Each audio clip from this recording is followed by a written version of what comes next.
let's talk T50. You get a V12, you get 220 litres of luggage space, you get 30 litres of cabin space, which is more than some SUVs have stowage space in the cabin. 3 people in a Porsche Boxster, basically. And that's the bit I'm really proud of. And of course, all at 980 kilos. There's only been, I mean, if you want to summarize it, there's only rarely been one car before with this absolute focus on driver, forget 0 to 60, driver enjoyment and driver feedback. And this is probably going to be, this is the next one, and it'll probably be the last one. Yeah, these people that lobbied me said, you know, they found themselves more and more, and this was some of them in America as well, more and more turning to their old 911 Classic for a weekend jaunt, rather than jumping in something that was 2 meters wide and they couldn't see out of it. It's not just the gearbox, you know, modern supercars, certainly on European roads, are becoming more and more unused. Every single thing on this car is a piece of engineering art once again. And I mean every component, down to titanium bolts and nuts and things. And, you know, you own one of these things, you want to show your mates, don't you? Yeah. That they all say the same thing. They said when they were teenagers, the F1 was a poster on the wall. They had a successful business going for 10 years or so, and then the F1s were unaffordable, or you couldn't find one. And this is their F1. And my answer to them is, no, it's not actually. This is a better car than the F1 at an 85% discount. Everything the McLaren F1 gave you from a driving experience point of view has been taken to a new level. With T50, we have rewritten the supercar rulebook.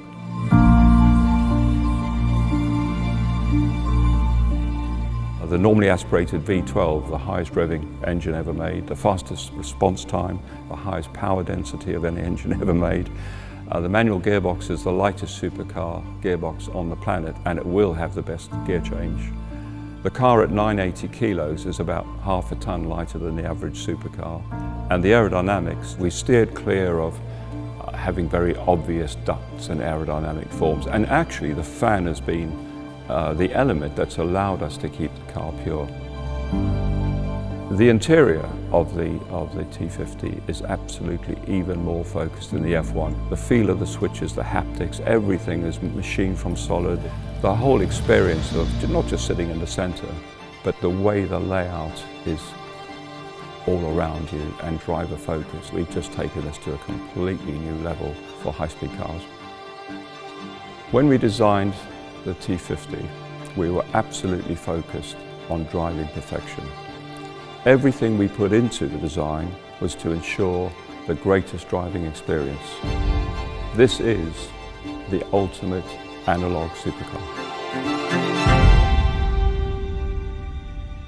Hi guys, today we're talking about the T50 supercar. Now this thing is smaller than a Porsche 911, weighs less than 1,000 kilograms and is powered by an incredible bespoke brand new V12 engine that not only gives you 650 horsepower but revs up to 12,000 RPM. This car seats 3 abreast, actually has an H-pattern manual gearbox in it, and it drives the rear wheels, plus it's got a fan on the back. This thing is absolutely astonishing. This is, of course, the brainchild of that legendary car designer, Professor Gordon Murray, CBE, he who designed the fabled McLaren F1. And guess what?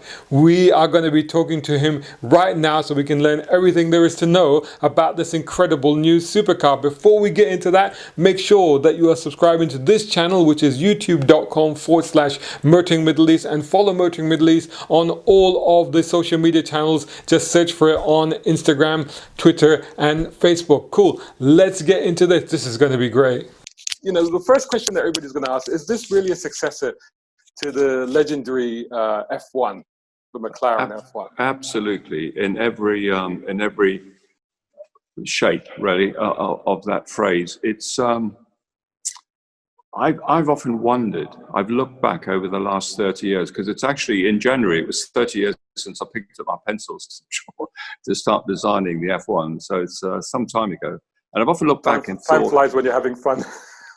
Absolutely. And I've never had more fun than I'm having now. I often think, you know, why hasn't anybody done another F1? Something that focused on the driver involvement of the car, the driving pleasure, let's say, the human-machine interface, that light and that sort of that engineering art, a pure shape. You know, why hasn't that been done? And I think it's two reasons. I think either people didn't really understand that formula, because it isn't just the big things. You know, it's not just the obvious things: lightweight, central driving position, normally aspirated, great V12. Those are the obvious bits.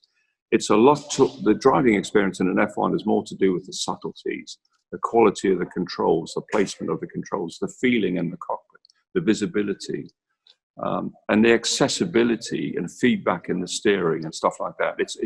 There's all these much more sort of intangible elements that go towards making the F1 an experience.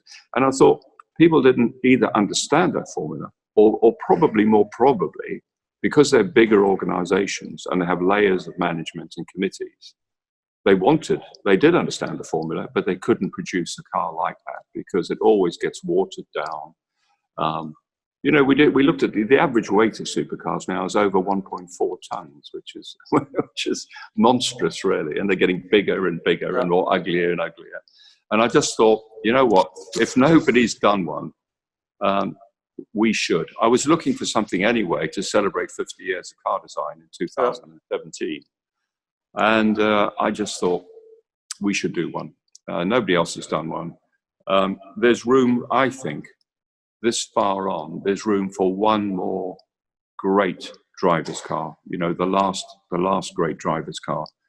Analog controls, you know, everything you need to have that driving experience. So we'll come to a little bit more on that. I'm just to, you know, with all due respect, I mean, you say that nobody's done this before, not having had the benefit, obviously, of having driven an original McLaren F1. But some would argue that, I mean, one of the things that you said that says in the press release is it's a non-committee based vision.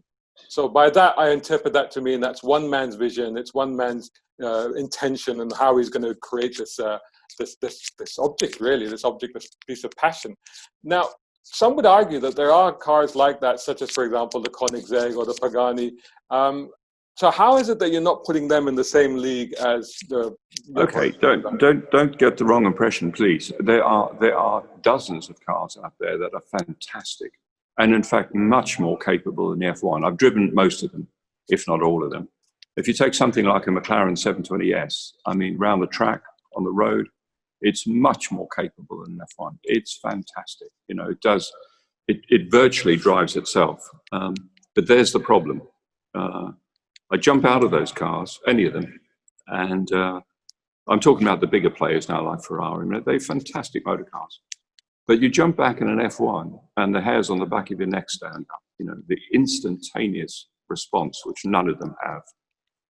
The noise, the wonderful sound from the engine, the sitting in the middle, everything, the engineering art, they just miss out a little bit on that. And but they're much more capable motor cars. And then the smaller players, like Pagani and Koenigsegg, are brilliant because they don't do volume. So they give people the exclusivity. However, they have carryover. The Koenigsegg started with a carryover engine. It's virtually their own now. But it's a turbocharged V8. And the Pagani's a lovely car, great little motor car, very exclusive, but it's a carryover V12, quite a lazy one too. And you just can't get, if you're going to do something that's going to become iconic again, hopefully, you have to have a normally aspirated V12 and it has to be bespoke. There's no shortcut, you know. There hasn't been a new V12. I think the Valkyrie is the only motor car in the last 2 or 3 decades that has had a completely new V12. All the other V12s, the Lambo, the Aston, the Ferrari are evolutions, really. They've been around for ages. Going back to this car that you've created, I mean, like you say, it's lighter than most supercars at the moment.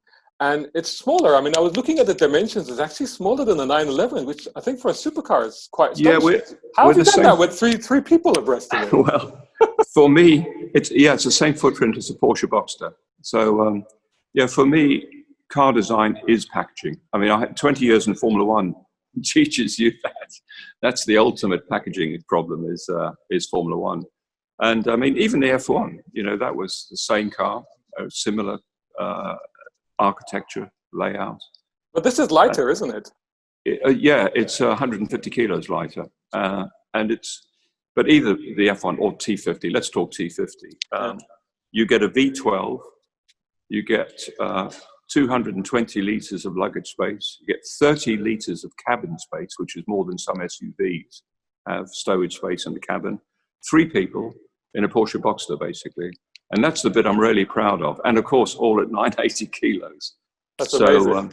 That's been the challenge. Was that a major target to keep it under 1,000 kilograms? Yeah, well, my original target for the F1 was 1,000 kilos, but we were going to have a 4.5 litre V10 or V12 from Honda initially. Yes. When we went to 6.1 litres, everything got heavier, and then I couldn't get the carbon brakes to work, so we ended up at over 1,100. This time, with the technology we have these days, 30 years on, I mean, everything's moved on. You know, not just materials, but the technology, manufacturing technology, carbon fiber. I mean, the F1 was pretty crude, really. I just used Formula One pre-preg carbon exactly as we used it in the Formula One cars in those days, to give us the world's first all-carbon car. But this time, you know, I've got a much stronger team of people around me, and we've got some very good composites engineers. We're working with a great company on the South Coast called Formaplex. And we've taken nearly 50 kilos out of the body and the chassis on the F1, and it's twice the torsional stiffness. So that shows you how far things have come in 30 years. You're talking about advances in technology and advanced engineering, but one of the things that you're doing on this car, which is decidedly old school, I think, is a manual gearbox. I mean, most supercar makers are just not even bothering with manual gearbox. I know. You've got to fit 3 seats into this and an H-pattern gearbox. How have you done that? And why have you done that? I have to say that wasn't my decision. I got lobbied by potential owners. Really? As far back as 2018.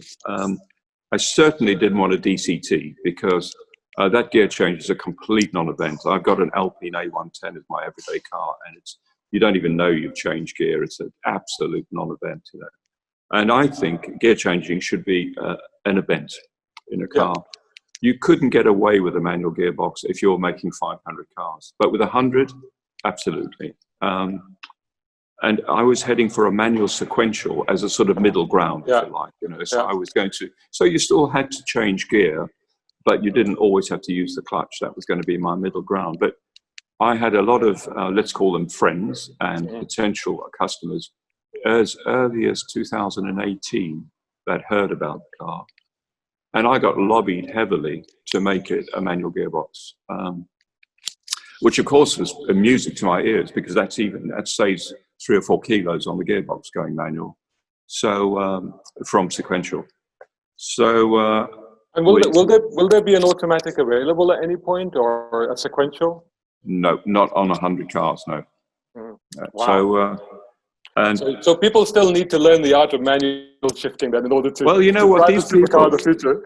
Yeah, these people that lobbied me said, you know, they found themselves more and more, and this was some of them in America as well, more and more turning to their old 911 Classic for a weekend jaunt, rather than jumping in something that was 2 meters wide and they couldn't see out of it.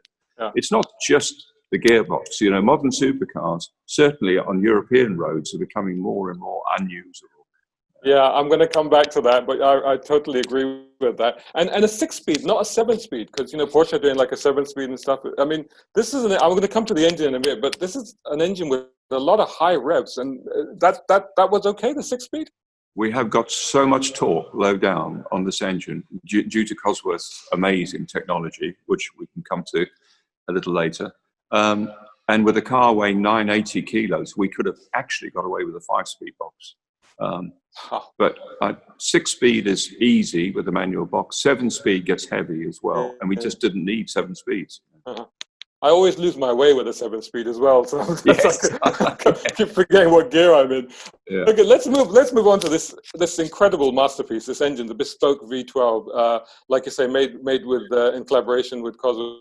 Now, originally, as you've actually mentioned already, you benchmarked the Honda engine when you did the original F1, and in the press You referenced both the V12 from Honda and also the V12 from BMW that was in the original F1.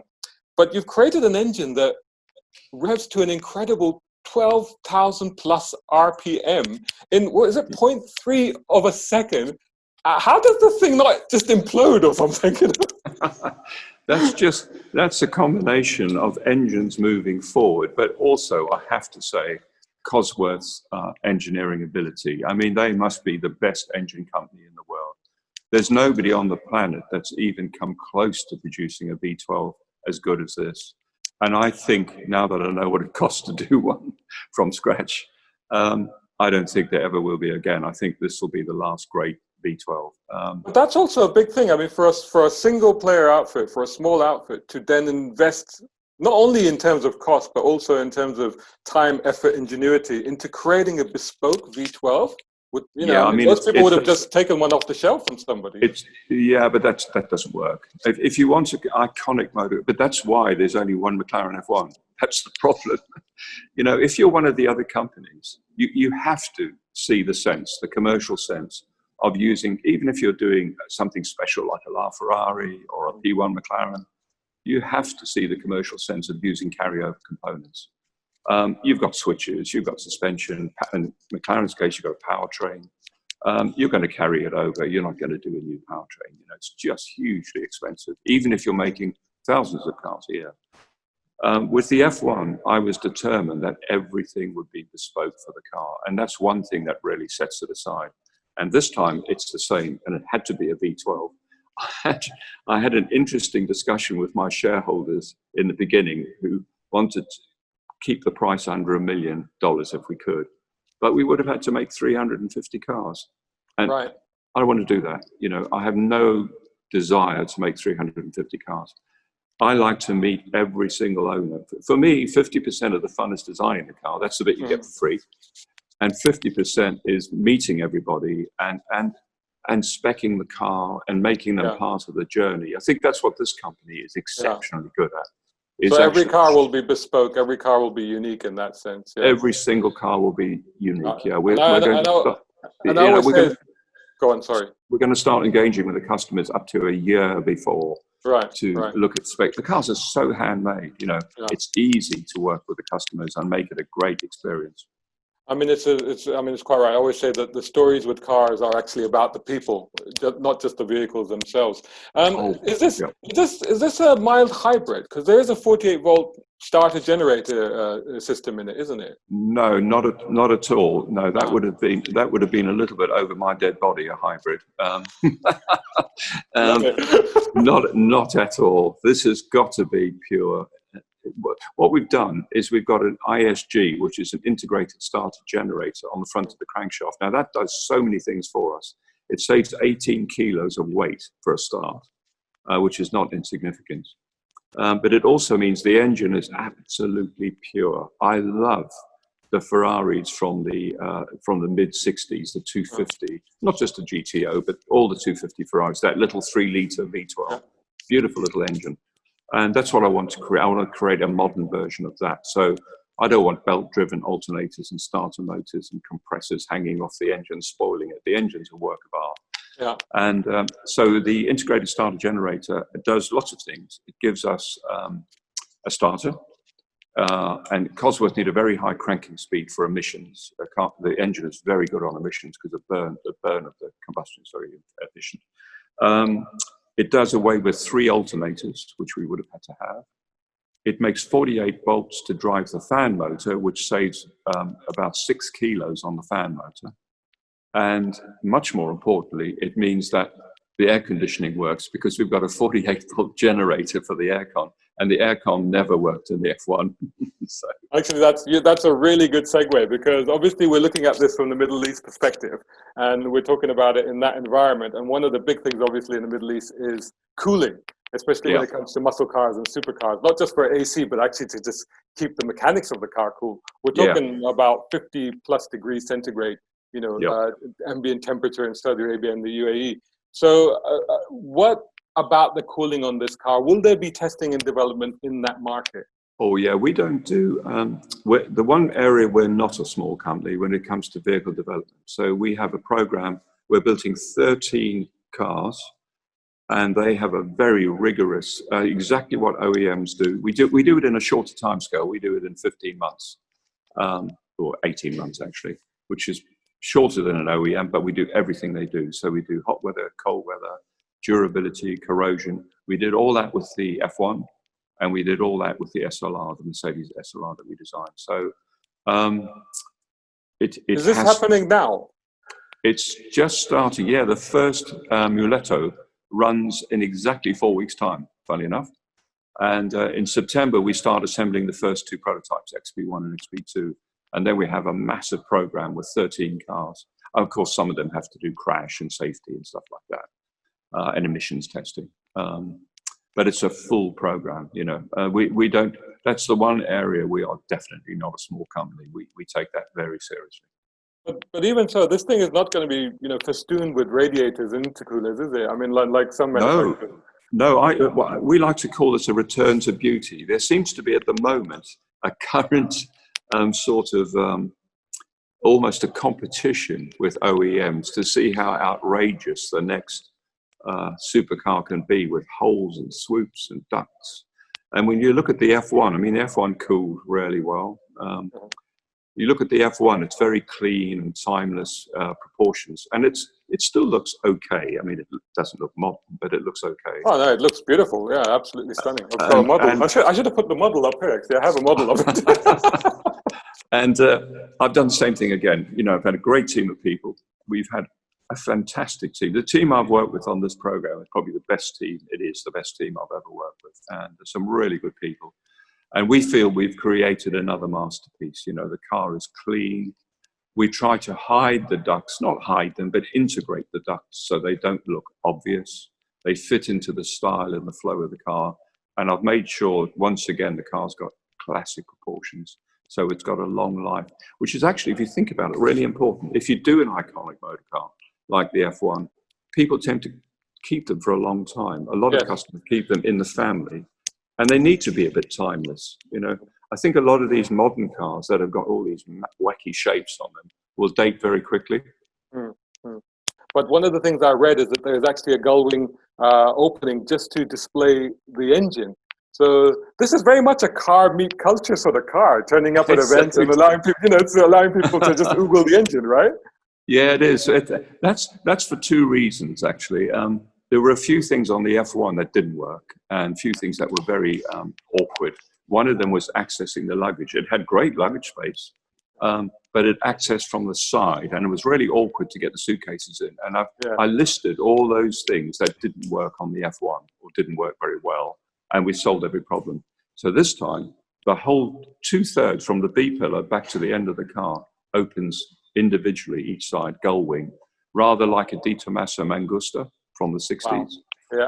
And that's for two reasons. One is to top load the luggage, which is the practical side. But the other one is every single thing on this car is a piece of engineering art, once again. And I mean every component, down to titanium bolts and nuts and things. And, you know, you own one of these things. You want to show your mates, don't you? So the car, the doors and the engine covers, all four closures, open individually on the key. So you can flip the whole side of the car open to show your friends the engine, the gearbox, the rear suspension, the fan ducting, everything's on display. That's a real piece of car theater, isn't it? One of the things that people obviously love discussing at these is obviously hard numbers. Now, I didn't see any 0 to 60 or top speed figures. Is that deliberate, or do you not have those yet? I don't care. I really don't care. I have no desire at all. This thing, you know, it was a bit like the F1. I never mentioned it. All I ever said, if you look back in the press pre-launch, I've said we're going to try and make the best driver's car, and we're going to try as hard as we can to make the lightest, best engineered car, full stop. Never mentioned any performance. In my heart, I knew the thing was going to be blindingly quick with that weight and that power. And this is the same. I mean, if you look at the raw facts and figures, we've got a better power to weight ratio than a LaFerrari, a P1 McLaren, a P1 McLaren GTR, a 918 Porsche, virtually everything else out there. So this thing is going to be so fast. And I don't really care. You know, if the 0 to 60 is 2.8, or if it's 3.1 or 3.2 or 4, I don't care. It's going to be so quick. Much more important is the noise it makes getting there and the instantaneous throttle response that you cannot get in a turbocharged car or a hybrid car. I mean, one of the best engines that I've ever driven, experienced, or heard was the Lexus LFA. I mean, does this? I mean, I don't know what your engine sounds like, but from 12, I mean, the mind boggles. I can't even imagine what it's going to sound like. It's going to sound. I've heard the 3-cylinder at 12,200, and that was mind-boggling. So I can't imagine 4 times that many pulses. But you're absolutely right. That LFA engine that was designed by Yamaha, and that's a brilliant, normally aspirated motor. You know. The F1 engine, the S70 by Paul Roscher, BMW, had a slightly faster pickup than that, but the LFA wasn't bad. This pickup is just going to be virtually instantaneous. You know, it's really going to be an experience like nobody has ever felt before in a motor car. So moving on from the show-stopping engine to one of the real showstoppers of this car, which is going to be that incredible fan arrangement on the back of the car. I think that's going to be a real talking point. It's really unusual. It's really unique. Explain a little bit about why you've done that and how that's actually going to benefit the car. Well, it actually comes directly from the McLaren F1. So when I did the F1, we had so little time in the wind tunnel because we were using the Formula One, the McLaren Formula One tunnel at Teddington, and of course they had first dibs. So I had to fit in a few days here and there.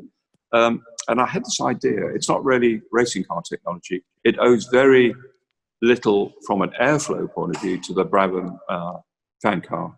That was a pretty crude device. It did the same thing. The results are the same, but this is much more sophisticated. So on the F1, I had 2 small fans. I think they're about 150 mil diameter, something like that. And I had 2 what we call reflex diffusers, but only tiny sections that are very steep that the air wouldn't normally follow. And I used them to remove the boundary layer, and the air followed. And we got about 5% more downforce, but I ran out of time. But logged in my memory was, if I ever do another hypercar, I'd love to use a fan to do that over the whole diffuser area. Hello? And so we can manipulate the air at different speeds, because unfortunately, supercars, the downforce is absolutely car speed dependent. So if you've got enough to enjoy yourself at 70 or 80 miles an hour, you've got too much at 160. So this is variable. This changes. Absolutely, yeah. It's Oh, we've lost you. We've lost. Hello. Sorry, lost you for a minute there. I'm back. Yeah. I'm back. Sorry, yeah, I'm back. Yeah, you're talking about how this is variable. Yeah, go on. Yeah.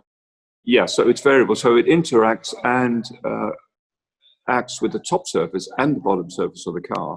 Some of it's automatic from a safety point of view, and some of it is driver controllable. So there's 4 functions that driver can select. And we can manipulate the airflow under the car independently of car speed. And that's the big plus. So when you want more downforce, let's say the road's a bit slippery, or you just want to have a bit of fun, you know, you instantly click on 50% increase in downforce just on a rotary knob. If you want to shed downforce on a long straight road where the car's getting uncomfortable because you've used up all your suspension travel with the downforce going up as a square of the car speed, you can shed downforce. And then under braking, you get an automatic 100% increase in downforce. The fan spools up, the spoilers interact, and the diffuser underneath opens up. So it's quite a sophisticated system. Unlike the Brabham fan car, which was a blunt instrument, really, it was a vacuum cleaner. But the Brabham fan car was driven by an F1 driver. These cars are going to be driven by ordinary people. And one of the things that that I find, I mean, I had the experience of driving this thing years ago, and one of the things that really flummoxed me was I couldn't make that leap between understanding mechanical grip and aerodynamic grip. To me, it's like it's a whole different level. And it's almost like I don't have that ability or that talent. Is it? No. Is that going to be a prerequisite? No, not at all. We're not talking about the numbers of downforce. We're not doing an Aston Martin Valkyrie. You need to be a racing driver because that makes tons of downforce. This makes normal amounts of downforce, the same as a Ferrari or a McLaren, normal downforce, just enough to help you and have more grip. The difference is we can manipulate that downforce with more or less at speeds independent to the car speed. And that's the big difference. It's a sophistication rather than a sort of just hear the numbers sort of thing. It doesn't make tons of downforce. Mhm. So this car, I mean, you talked earlier, right at the beginning actually of this conversation about how, and I completely agree with you, having had the benefit of sampling numerous supercars. Unless you're going really, really quickly, you don't really feel the benefit or even the ability of that car. And that means way in excess of what you should be doing on the road, for example. So how is this car going to be different? Is this a car that you can enjoy at much slower speeds? Is it a car that, like we just touched upon it now, that normal drivers like me could actually get in and go, wow, that was a really good drive. And I wasn't trying to kill myself whilst doing it. You've actually hit the nail on the head. That's what the car's all about, because just getting back into the center of a motor car, the central driving position, and to have something that feels light and nimble, even at 50 or 60 miles an hour with the steering feedback. Don't forget this has got, once you get beyond parking speeds, this has got manual steering. So the whole feel of the control layout and the tactility and the haptics and the switches, everything, just like the F1, goes to I was happy enough in my F1 to drive around the country roads at 50, 60 miles an hour. It's just such a fantastic experience. The noise of the engine, the throttle response, you don't have to be driving like crazy to enjoy it. And that's the whole point. Yes, it will be quick. When you want it to be, it will be blindingly quick.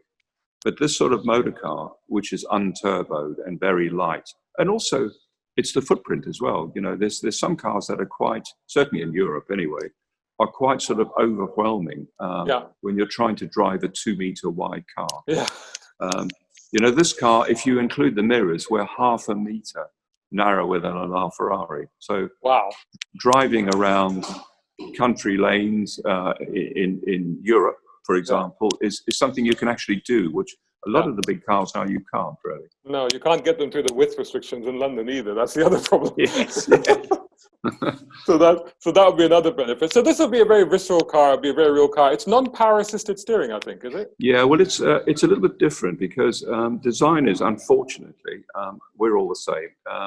If you know you've got power assistance, you normally corrupt the geometry. There's about 5 elements in the front suspension geometry which interact to give you feedback and feeling, basically. And if you know you've got power steering and it's going to overpower all those anyway, you cheat on the geometry because it's easier to package wishbones and brake discs and stuff. I don't subscribe to that. We've designed the car as though it's a manual steering. So the geometry is perfect for feedback and feel. And the F1 was, once you got rolling, but the F1 was a real pain to park. The gorilla arms came out, to park. So we've got a patented system where we clutch in a small amount of electric system under a speed, and we'll determine that speed when we run the first XP cars. My gut feel is it'll be 10 miles an hour or less. All right. So anything above 10 and you're on, that's mechanical steering. You're feeling everything from the contact patch, which will be unique these days. But actually, being a small and light car, I shouldn't think it should be too difficult. No. I mean, the F1, honestly, the F1 over 10 miles an hour is fine, and this is 150 kilos lighter. Yeah. And also, we've got smallest tyres because we haven't got the weight. We don't need massive tyres on the thing. So we've got 235s on the front, 295 on the rear, which is quite modest for a modern supercar. So we're not going to have 22-inch spinners on this thing and stuff like that? Absolutely, under no circumstances. That's why you're vetting the owners individually, right? So actually, but then that brings us on to, so there's 100 cars that are going to be made. They're £2 million each. Is that correct? 2.36. 2.36. Okay. Yeah. And do you know what proportion of these will go to the Middle East, for example? I think, when we started this program, the directors and the shareholders sat around and they said, do you think we'll pre-sell any before the launch, which is, of course, coming up? And I said, yeah, I think so, because I've got some mates who either have F1s or wanted an F1 but missed one, or sometimes had an F1 and sold it too soon. And they missed that experience, you know, and I think probably, I don't know, 10 or 12 cars maybe. So we thought, well, that's okay. You know, we're pretty well funded. That's fine. But if you'd said to me we were going to sell more than 2/3 of the cars before the launch, right, paid up deposits, you know, I would have never believed you. I think it's the owner profile that is really showing. It's people that want the car for the right reasons. I'm sure there'll be a few speculators in there. We're only making 100 cars, but I would say 90% of the owners so far have bought the car for driving and using. And that's really, really satisfying. The bit that really floors me is that we have a huge percentage of owners under 45. And it's logical now that I've spoken to them all, that they all say the same thing. They said when they were teenagers, the F1 was a poster on the wall. They had a successful business going for 10 years or so, and then the F1s were unaffordable, or you couldn't find one. And this is their F1. And my answer to them is, no, it's not actually. This is a better car than the F1 at an 85% discount, if you think about it. Oh, yeah, absolutely. I think, excuse me, one of the things that happened, obviously, with the McLaren F1, excuse me, my voice is going a little bit, is that it disappears into collections, even in the Middle East. Now, I remember sitting on Jumeirah Beach Road and seeing 6 Bugatti Veyrons go by in 1 minute. So it's quite amusing. The Bugatti Veyrons you see quite a lot of. They're out on the roads. They're being used to drive to Dubai Mall or wherever. The Lexus LFA, for example, I think there were 10 or 11 of those sold in the UAE. I never saw them. They went into majlises and they never came out. So with this car, again, you've touched on it a little bit there, but you want people to really use this car. You don't want it necessarily to disappear into collections. Yes. I think once people drop into that central driving position and have that engine behind them, they'll find it very difficult to drive anything else after that. I think, you know, it sounds a bit silly, but it's probably the one supercar. I know people have great collections. I have a little collection myself, but it's the one.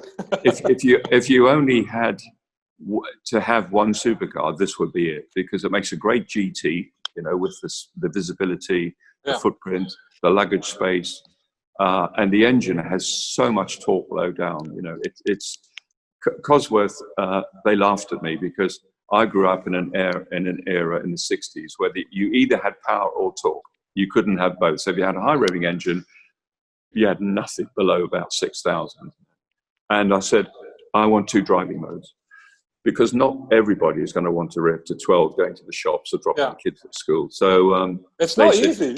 I mean, if you drive an S2000, you don't always hit the limiter. The number of people that go out in a Honda VTEC and come back and haven't understood it because they haven't really revved the car, because it's not a natural thing, is it really?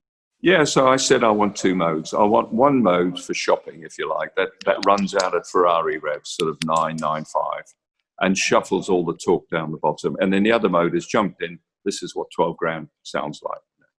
And they said, you won't need that. And I said, but I want it. So I got what I wanted. And now that I've seen, I'm hugely embarrassed as an engineer, now that I've seen the final torque curve, because even in high revving mode, the engine makes 71% of maximum torque at 2,500 revs. Wow. So I'm hugely embarrassed because this thing will pull like a train, you know. So why are we going out into the higher revs? Is that just for the pure euphoria of it? No, it's 2 things. It's to make the power. I said to them in the beginning, wouldn't it be great if we could make more horsepower than the F1 with a 4-litre motor? And that you need revs. But it's also for the sound. The F1 always disappointed me. Just when the engine started sounding fantastic, you know, 7,800 edging up to 8,000, you had to change gear. And it was always a massive disappointment for me. It just sounded like it was getting on song. And that's why, you know, we did the LM rev to just over 8, and that was slightly better.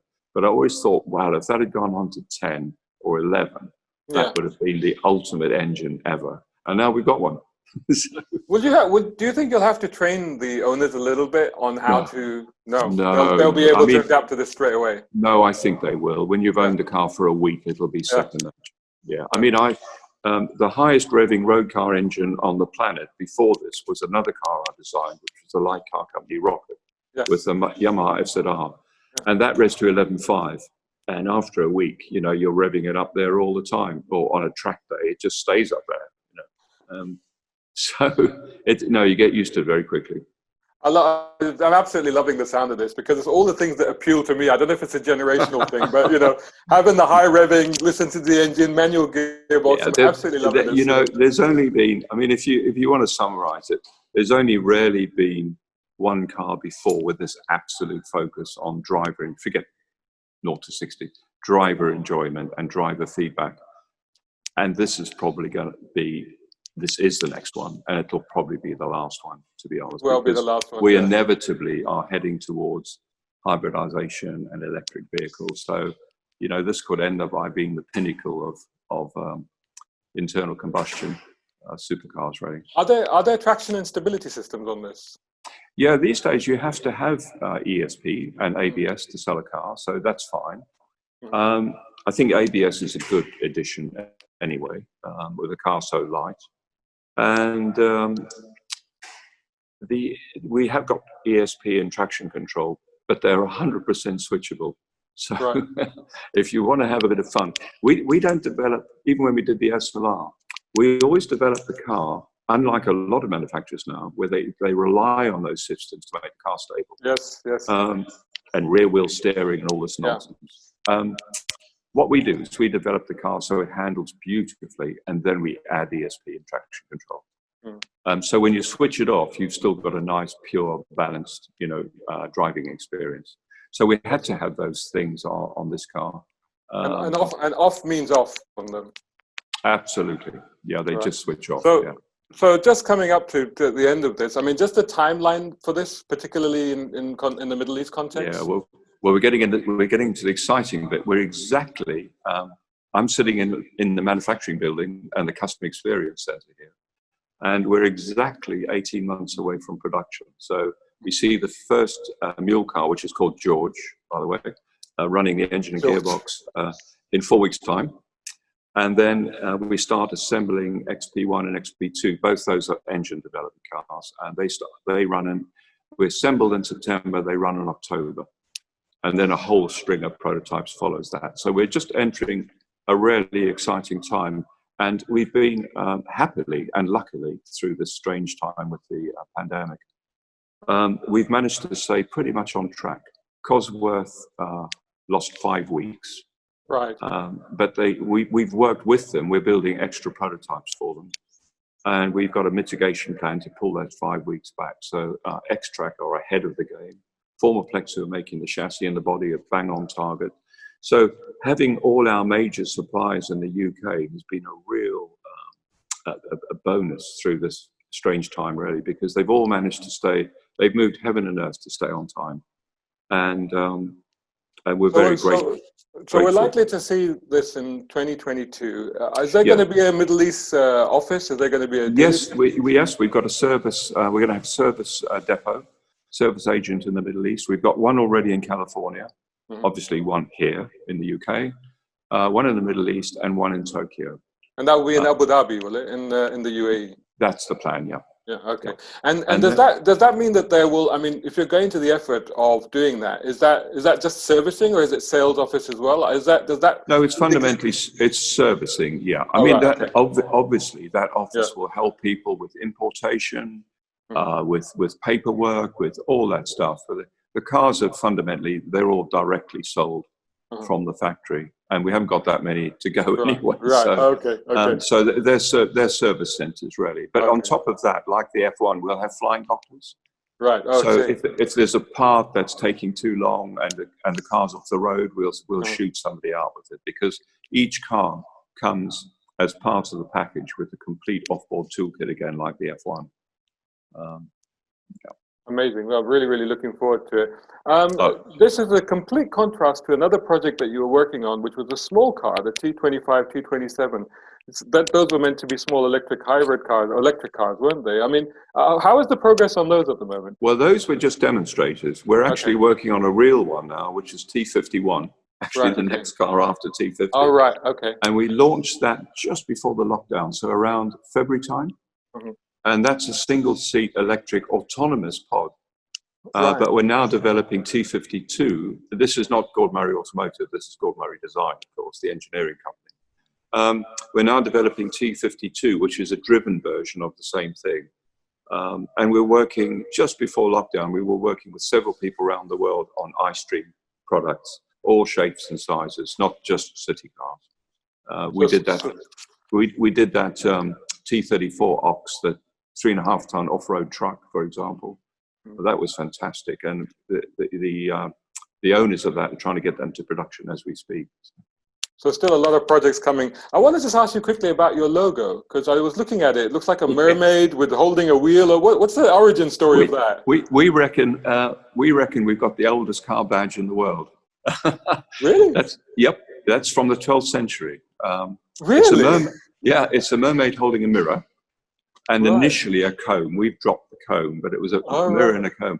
And I was born in Southern Africa, but both my parents' families are from Scotland. So my dad's side, they were from Orkney Island and Glasgow, and my mum's side, she was an Irvine from Dundee and Aberdeen. So the whole lot is steeped in history. And Murray goes back. It's one of the oldest clans, goes back to the 12th century. Wow. And even in the 12th century, their family crest was a mermaid with a mirror and a comb. Obviously, it was very, very frilly and old-fashioned. So when we started the business nearly 14 years ago,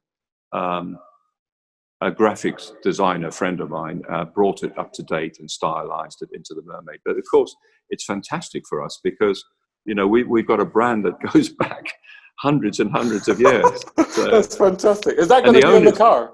The owners love it, yeah. It's slap bang in the middle, proudly sits in the middle of the nose. And of course, the T50 owners love it because it's got a great story behind it.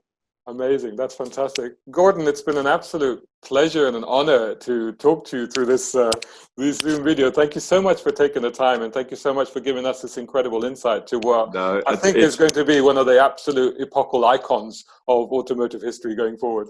Yeah, we think so too. And thank you very much. Thank you. Oh my God, absolute chills. I was clearly in the presence of greatness there. Of course, by presence, I mean virtual presence, but you know what I mean.